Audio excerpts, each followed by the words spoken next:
welcome to today's Marketing Logos Thought Leader interview. My name is Harshit and I'm the Director of Business Alliances of two amazing marketing SaaS tools, RankWatch and Websignals. And my special guest is highly experienced consultant helping people and organizations to achieve digitalization using softwares, founder and CEO of KVP Solutions. Klaus, a big welcome and so happy to host you today.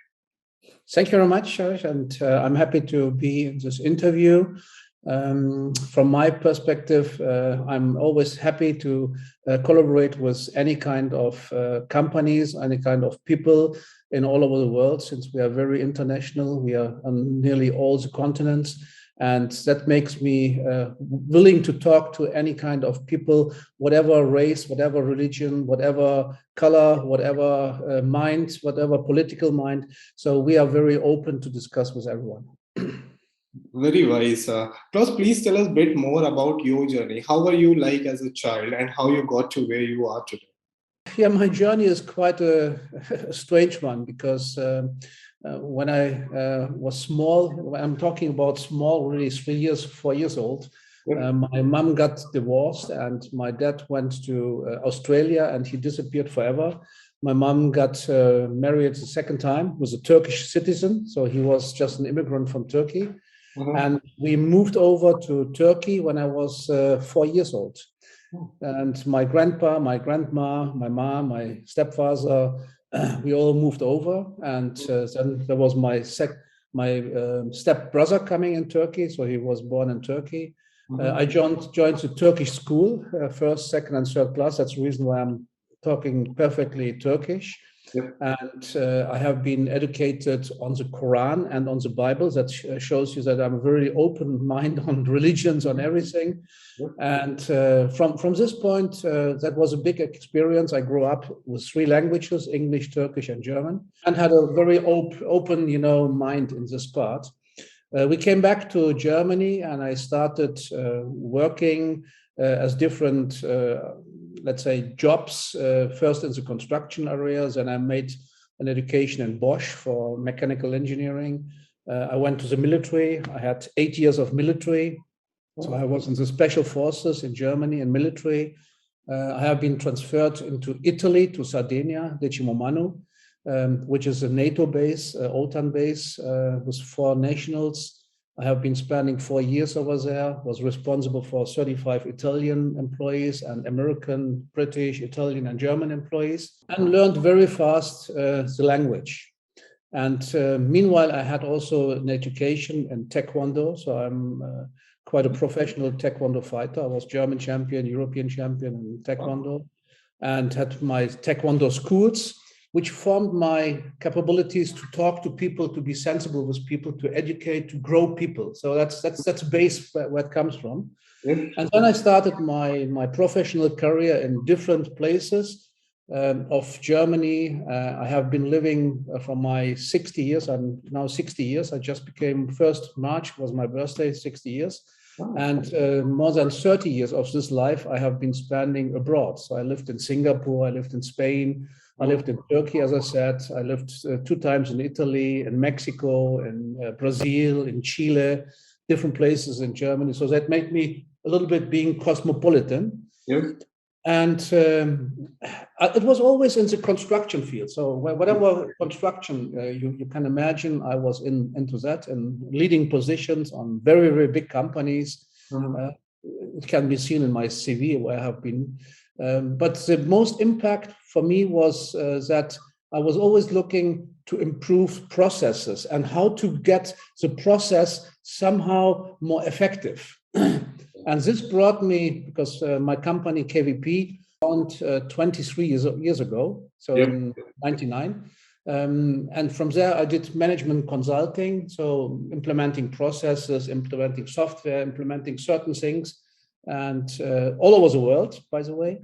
And I found out that the best way today to do the implementing of new processes, the effectiveness of processes is using the right software. And that made us together with my son, having different companies. We have a company which is called Digitus. We have a company which is called Fentu. We got a company which is software advisory. We got a company which is Inc. IT Solutions in partnership with another company in Australia. So this is all about software advising, software implementation, those kind of things, from very big ERP systems as far as SAP, S/4HANA is concerned, Oracle, CRM systems, FSM systems, and some other programs. Gotcha. Klaus, please tell us a bit more about, because you have got so many sister companies under KVP, right? Please tell us a bit more about the objectives that these sister companies solve and your vision with them. Yes, since I'm coming from the KVP part, which is purely management consulting, which is very stiff, I would say, very stiff, because you talk to people, you talk about what is their sales, what is their logistics, what is their whatever. So you help people to improve those kind of things. But this doesn't make you be a specialist in marketing.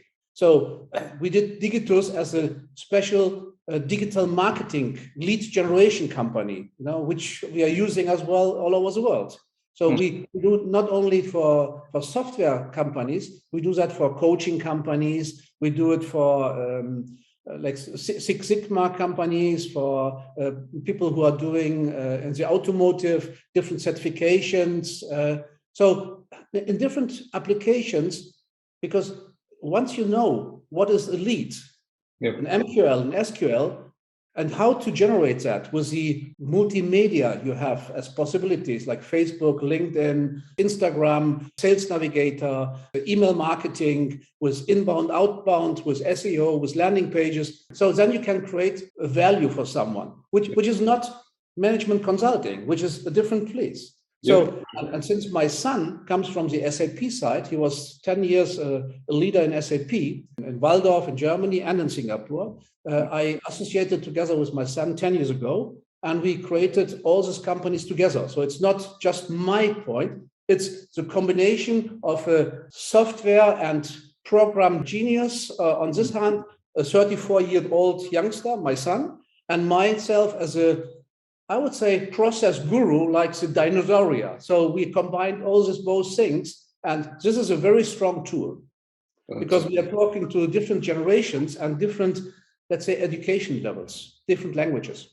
Definitely. And that's very brilliant. You have your own core set of expertise, then coupling the expertise of your son together and expanding, that's very intelligent. And please tell us a bit more about the team hierarchy right now. How many people do you have and what exactly the hierarchy looks like? Yeah, when you talk about the KVP, what is KVP? KVP basically stands for 3 people. It's myself, my son, and my wife. And this is a holding structure. And then we have the KVP in Chile. There's another 7 people over there. Then we have the KVP in Singapore, which is another 5 people. Then we have the Digitus. We are talking about the digital marketing. We are talking about 30 people. Then we have the Fentu, which is the FSM application. We are talking about another 8 people. Then we are talking about software advisory, another 7 people. And then we are talking about Inc. IT Solutions. There we have 240 people in total. Wow. So 240 people, just consultants doing implementations of software.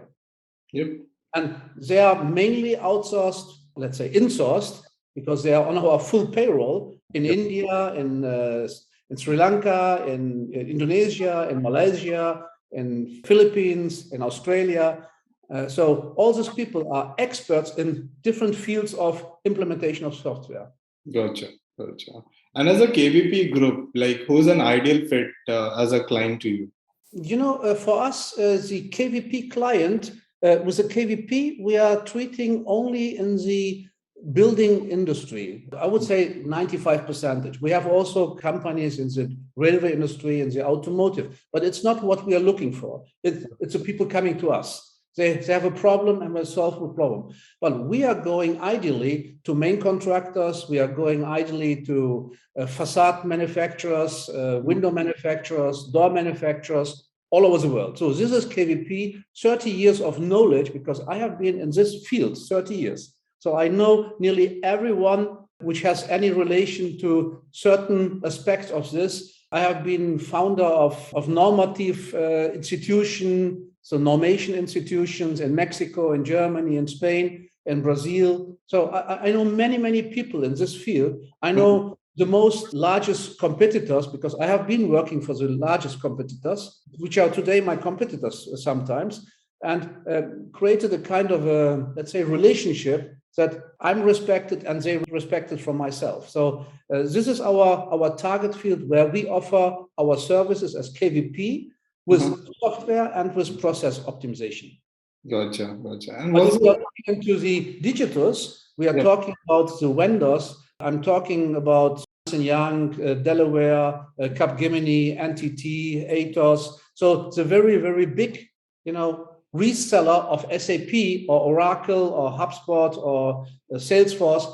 These are our customers in regard of digital marketing and lead generation. Gotcha.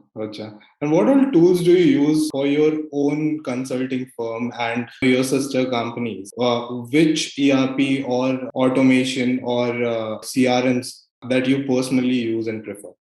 We basically, for ourselves, we are using SAP Business One because of our size. And we are using Acumatica, which is Lexware in Germany. That means we are using this ERP system. And we are using CRM systems only HubSpot.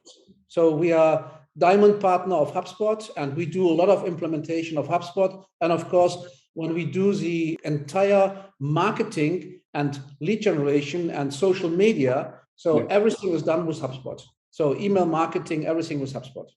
Gotcha. So, because you have partnered with HubSpot and you are a diamond agency partner of them, HubSpot basically spreads a lot of word and emphasis onto inbound marketing. So your sister company, which is involved into digital marketing, does that deal with only inbound or do you still practice the outbound practices? We are doing the full range. We are doing business development, we are doing inbound, we are doing outbound, we are doing marketing related activities such as events. So everything is done with our company. The full marketing globe. We do SEOs, we do Google ads, we do media ads. Everything is done with this. And we control all that with HubSpot. Oh, nice. Brilliant. I'm just curious now, Klaus, when you get a new client on board, which all common inbound or outbound practices do you actually get into at an initial phase? And then I know you must be exploring tons of other options, tons of other new strategies. What are those common few things that you get started and, warmed up with? Yeah, first of all, every client is different. So there's not really the 100. When I'm talking about digitalization and I talk to 20 people about digitalization, I get 21 answers. So what they feel, what is digitalization for them? But what is our offer is that we, first of all, list what people want to achieve, whether they want to have a target market, just a small bunch of companies they want to concentrate and they want to go really deep into it, or whether they want to go with a pumpkin and say, we would like to have an industry full scale research and full reach to this industry. So that's totally different. Yep. I agree. But what if enterprise level client and say something where you have core expertise into the construction business, right? What about them? Fairly size or a large size client you get on board, what all tactics do you go after at an initial phase? First of all, we don't have any tactics on that because our tactics is first to listen to the client. So this is a first initial tactic because when you listen to the client, he will express his feelings and he will express what kind of problems he has, what are their pain points. And many times we come with the pain point, and from the pain point, we develop, does he has an ERP problem, a CRM problem, an FSM problem, an HR problem, a logistic problem, a manufacturing problem, just a sales problem. And every problem has different ways how to tackle that. Yep, true. And once we have understood his problem, then we go into the process. What is your actual process today? What you are ready to change on that? Because I'm also educated as a change manager. Yep. So that means we do the coaching, change management and consulting approach. So it's not only one approach. We listen like a coach. We ask a question like a coach. Yeah. We lead people into it like a change management, and we consult with our knowledge. Gotcha. But the consulting comes always last, because Yeah. first, before you can consult, you have to listen carefully. That's true. That's true. I completely agree, Klaus. And one of the biggest thing is, and I wanted to know based on to your experience, how you deal with it. When any organization tries to adapt a new system, right, just to optimize any of their process, right? It could be anything. The change always causes a lot of chaos. There'll be always tons of internal employees who will face issues of adaptability of the new system. How do you deal with that? This is the most important point, because you can put the best software onto the best process. Yep. If the people are not buying in, it's useless. So that this is a change management part with the ATKA building, which we are doing. We have to get the different stages of people. So that means first is the information. Informing people that something is going on, what is going on, why it is going on, to get the buy-in of people. Then you have to get champions into it. Then you have to train people. Then you have to do further events, festivate, cultivate the success, So, because if you do not show success, and if you don't make a party whenever it happens, people feel like, yeah, it's normal. And why would I work my ass off? Sorry for the language, So they would like to get involved into it. And whatever party you make, whatever success you produce, how you communicate this to the entire organization, this is key. That's a very important point to get everyone onto the boat. Because you have always in an organization 1, 2, 10, 20, which say, I don't want, or I can't. So you have to get them on board, and it's not an option to throw them away. True. Yeah. And this is a coaching, because many times when I'm really not getting further with certain people which are blocking the process, I put my ladies, coaches, into the pot, and we get one-to-one or group meetings with coaches. Really, 2, 4, 6 coaching meetings, breaking the ice, and then I can do the change management again, and then I can do the consulting again. Yep. Gotcha. Any other hindrances that you face, any common challenges that you face while implementing a new solution in an organization, apart from the adaptability issue that we just talked about? Time. Number one is time. That people do not have really the time. They have the demand to do automatization. They have the demand to do digitalization, but they don't have the time. I have so many companies, they call me and ask me, so how much of a challenge, how much time we would need, how much resources we have to dedicate to do this step, and then say, oh, let me wait 1 more year, or let me wait 2 more years. So the number one is time. Gotcha. The second is that the one who is running it knows exactly what he wants. Because there are a lot of desires. Definitely. And I can see in many organizations, they just build islands. So they get a budget, $100,000, and say, okay, buy a CRM or buy a FSM or do an upgrade on ERP. But they don't think about the entire process in the company. So they build new islands. They have no connection from one to another software. And then you have a problem that you have multiple data entries. Not everyone has access to everywhere, and people get frustrated. And the third part is definitely the teaching, the education. So time, knowledge, what to do, and then education. So training. I know I started a long time ago. I did do Excel course. I was really good in Excel. I was programming with Excel. I was calculating everything. I didn't do Excel for 2 years. I didn't know anything anymore. I had to start again. And then a new version is coming. So, I don't find the right button at the right place. You're out. So you have to do continuous trainings. That's very important. And Klaus, in your experience, do these companies even know, like at an initial phase at least? I'm sure like they must be clear on the objective, what they want to achieve. but I'm sure like they don't know about what kind of solution they're exactly looking for, which can actually help them facilitate the goal they want to achieve altogether, right? How do you go about that? How do you go about that diagnosis?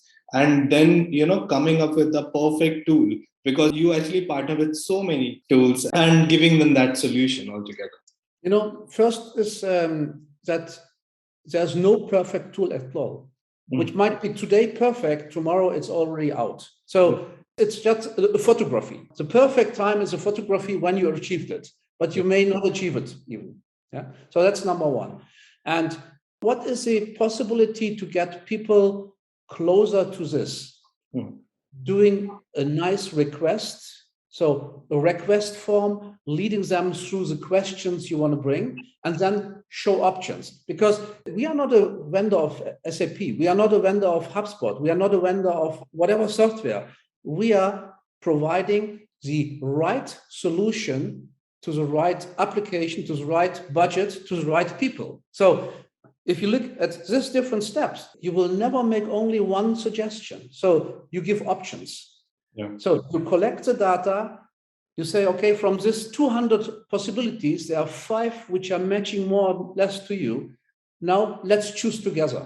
Yeah. Because once you put the pot on top of a hat, he feels like it's put on my head. But once he selects it by himself, he says, it was my choice. I think, Klaus, one more thing that I would like to know your opinion on was a lot of like even the entry level companies have started to adapt CRM and these automation tools altogether, at a very entry stage. Earlier, it was more about mid-size or large companies who were kind of putting down their budget and investing onto such system. But because more and more companies are getting into it, in your experience, what are the common mistakes that you see companies make when it comes to using CRMs and automation? The largest mistake made is thinking at the beginning too big. So you want to have like a Salesforce, which is the flagship, and you want it, because everyone talks about it.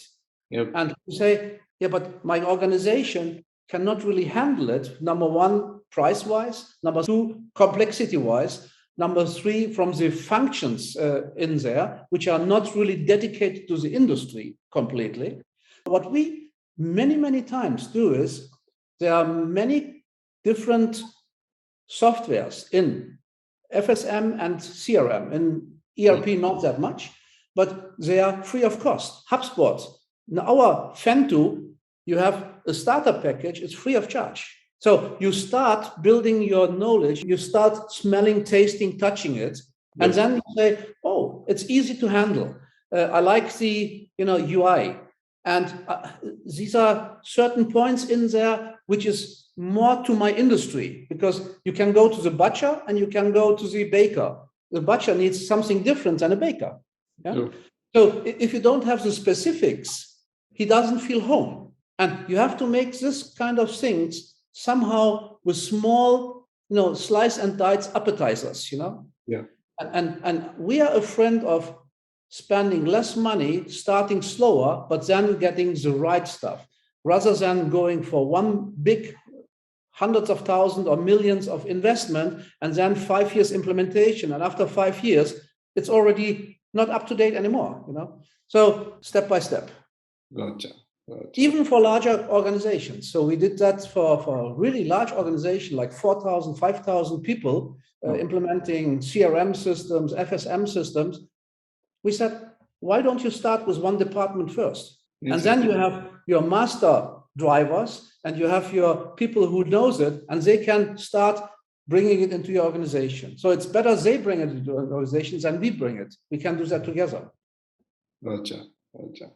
Klaus, one more thing, it's a bit off context though, but one of the main things that any business suffers, and anyone who's doing marketing and has different sales department in their organization, is to build a good synergy between top to the bottom of the funnel activities. Any tips that you can share based on your experience so far that can help companies bring that in line? Yeah, I can give you a little story on that. It's just a recent story. Please. We signed a contract in October with a company from Mexico. I don't say what company, what is it doing, but the expectation was that we do a 6 months inbound, outbound lead generation and awareness campaign. So we started and we said, in first months, we are not going to do anything because we just do the setup. We are doing the setup of HubSpot. We are doing the email setup. We are doing the sales navigator setup. We are doing which industry, which stakeholder, whatever, And then they came on and said, yeah, but we have in 14 days, we have a webinar and we want you to promote that. We said, no, it's not. It's too early. We are not yet ready. They pushed us to do that. And they wanted us to do the right post. Then we did the post. And they came up and said, yeah, but the post doesn't look like we want. So it's not our expectation. We would like to have a lot of pictures in it, a lot of whatever in it. And we said, yeah, but if we do then a mailing campaign, the opening rates, the bounce rates, it will suffer. No, we want it this way. And finally, in January, we said, you know what? Do your marketing by yourself. We don't want to do that because it's not going to be a success. And it was a big contract, But we said, no, it will fail when you push us into a way which we don't believe, and we are the experts. You came to us to make your marketing. Why don't you make your marketing by yourself, Yeah, makes sense. Makes sense. That's actually very wise. And, a lot of agencies kind of work a way around, even though it doesn't suit them well, and work for the companies the way they want the marketing agencies to act, and which is not wise, to be honest. You should always see what fits best for your agency. As a client as well, you should do your scrutiny instead of making your workforce life, miserable, and yours too. Like, just be selective about it. It's fine. There are always ways, don't find synergies, and which is totally normal, right? So yeah, we had another very nice experience on that. It's what was a company of India, for example, very, very, very big company in India. We were supposed to do a marketing lead generation campaign, but very specific, on very specific industries, very specific size of companies, of very specific software parts, only parts. And we were bringing leads. So we brought like 10, 12 leads a month, which is big on this because every contract for this lead is 1 million, 2 million, 3 million. So we really bought big things. And I said, no, it's not in the right city. We don't have so much impact in this city in India. Oh no, this is somehow not the right size because they are a little too big. Oh no, they're a little too small. So we talk about band. The band creation was done, and then they went around and said cherry picking. So this will not work. It will not work.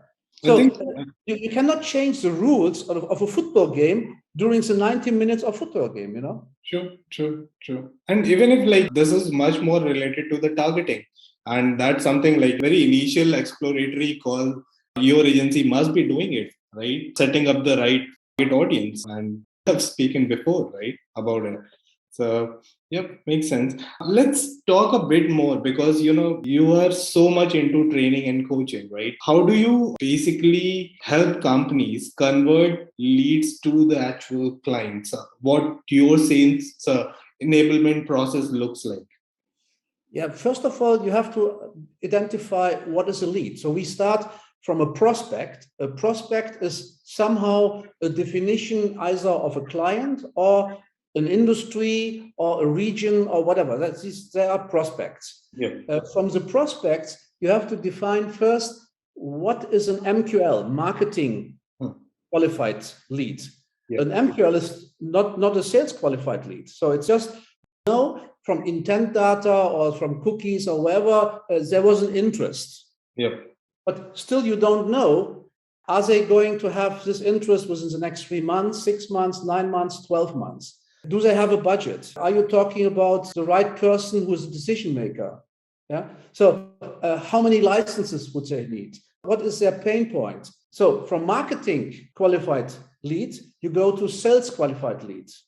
But then you have to get this sales qualified lead also being interested to talk to you or to your partner for whom you do the lead generation. Gotcha. They may say, no, we don't want to work with company X because they are famous, they are expensive, or they are famous, they are complicated, or whatever. So you have a sales qualified lead, but it's not a sales qualified lead. Yeah. Sure. So it's very important to make first a differentiation.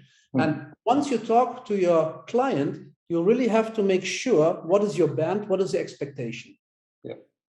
So this is number one clue. Otherwise, you are just getting shockings, Yeah, true. And to qualify, first of all, you need people which are qualified. So when my call-out center, we have different call-out people in India, in Philippines, in Malaysia, in Australia, Singapore, Germany, Colombia, Chile, and maybe some other countries.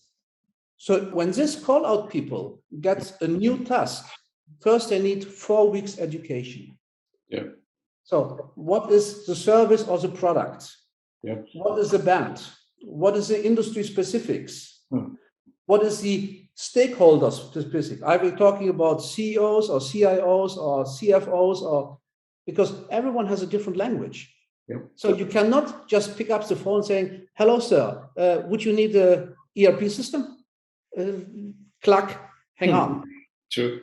Yeah? So you have to get engagement. You have to know, you make a research in the internet, on the website, on Google, on LinkedIn. What is the person you're talking? How long is he in the position? Why he is in the position? So get circumstance, get intercommunication with people. That's a very important point. You have to engage. And then you get to pain points. And when you get to pain points, you get to solutions. Yeah, true. So, and this is a success factor of our company, because most people or most companies, they use only call-out centers. They give a five question script. And if they answer all yes, it's a sales qualified lead. But frankly speaking, after the second question, they say 3 times more yes just to hang up. Yeah. I completely agree with you on this trend, because when the point of contact isn't well educated about the product, definitely they do not know how to tackle with the incoming. A small script wouldn't just cut it, especially when the product value is high. In those scenarios, are definitely you need to know inside and out.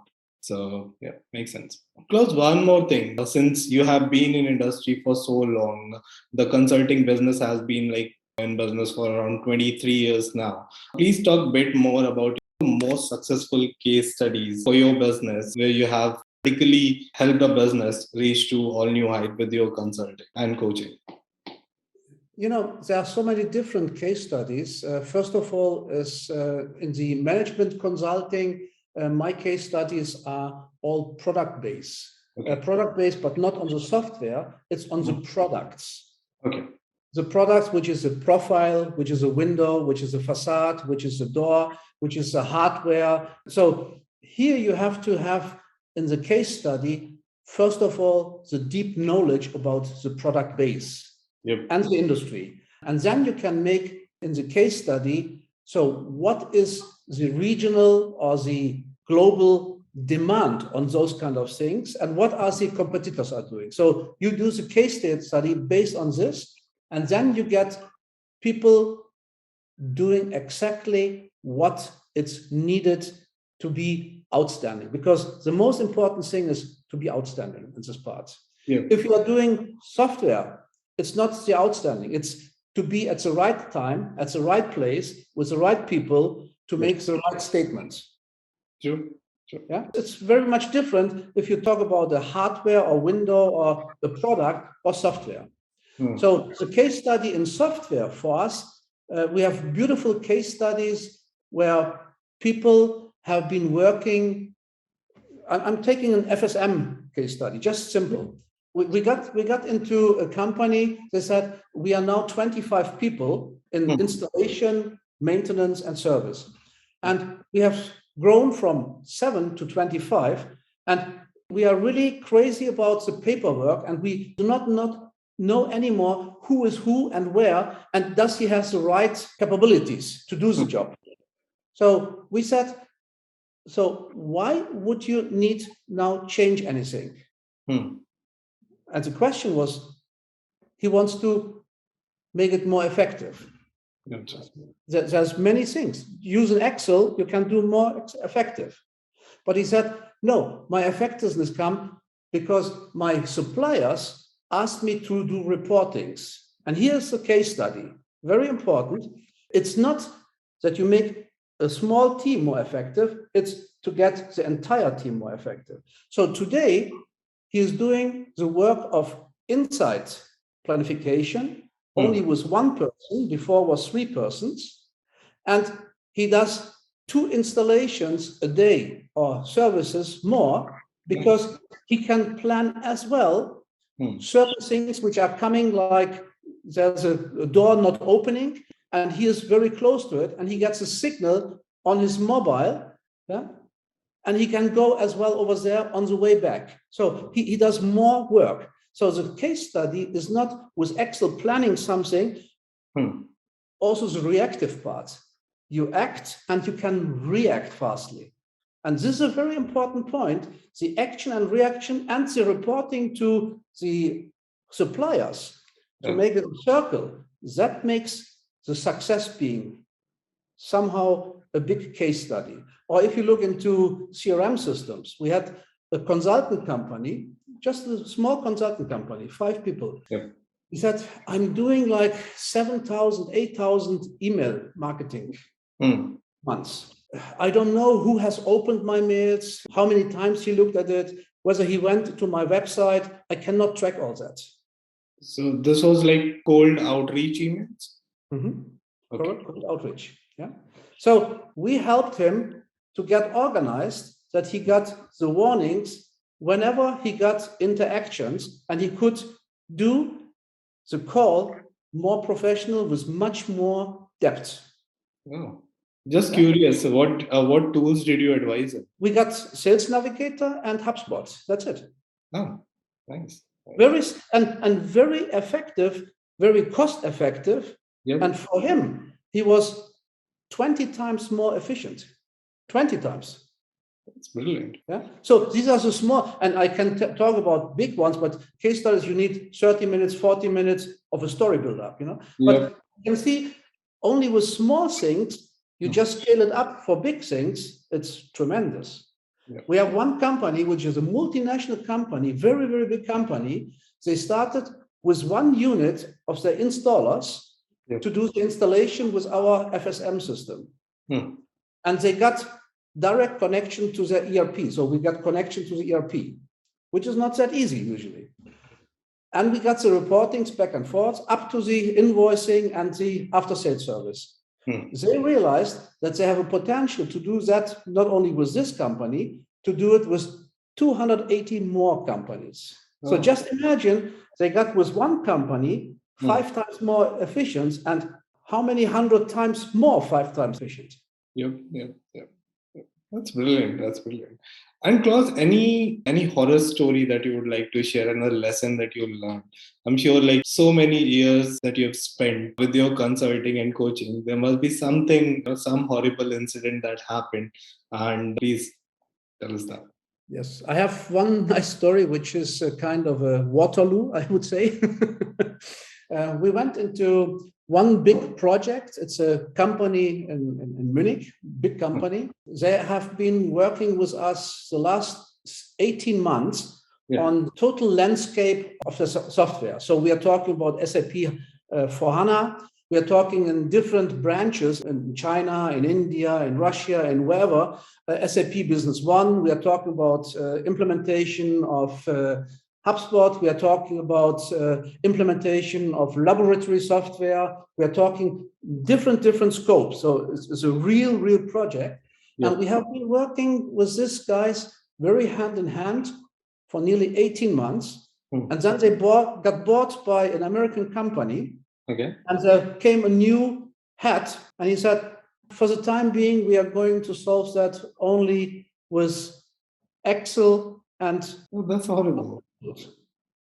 Can you just imagine? And it's a company of 3,000 people, Oh God. So this is something, you have a lot of effort, you have a lot of trust, you are already nearly into the implementation, and then suddenly comes a change, a mind change, plop, cut. This is a Waterloo.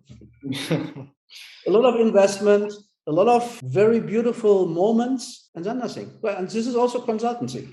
Yep. A lot of marketing consultants and agencies face troubles like these. Like it's way too common now. Like even in my past experience, I've been involved into tons of marketing agencies, and happens like all of a sudden everything's like going fine, campaigns are running smooth, posting good results, and all of a sudden some or the other factor would result into total shutdown of the operation, and you're just sitting there and wondering what exactly happened and trying to get the client back, but sometimes it's all end of the road altogether. But that's something I learned in my 30 years career and or 23 years of consultancy. Don't try to get people back. Either they come back or they better stay away. Because you try to get them back, you are going to be the loser.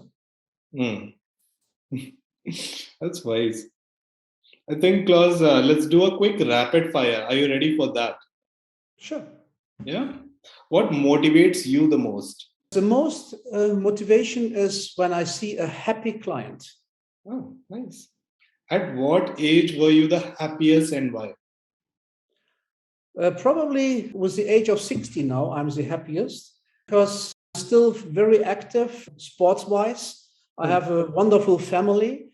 I have a successor as my son. I have beautiful clients who are giving me a lot of compliments. So I can do whatever I want, and I can even say to clients, no. That's the best luxury you can have. Yes, I couldn't do that when I was 30 or 40. So that's the reason why I feel now the best, probably. Yeah, nice. What career did you dream of having as a kid? What I was dreaming to travel. And you did. You traveled so much. I lived 30 years abroad and I'm traveling. Last year, I was traveling even during the pandemic, at least 7 times for longer than 1 week and many times for 1 or 2 days. So happy, realized it. Nice. It's a blessed life then. One word that describes you the best. What me describes as the best? Yeah, one word that describes you the best. That's very strong. I really have to think about that. Love. And what's your next big goal in life? My next goal in life is to hand over in 5 to 10 years to my son. Wonderful. Thank you so much, Klaus. Thank you for all the wisdom that you have shared. I'm sure the viewers will get a lot of benefit watching this. And I really appreciate all the time. Thank you so much.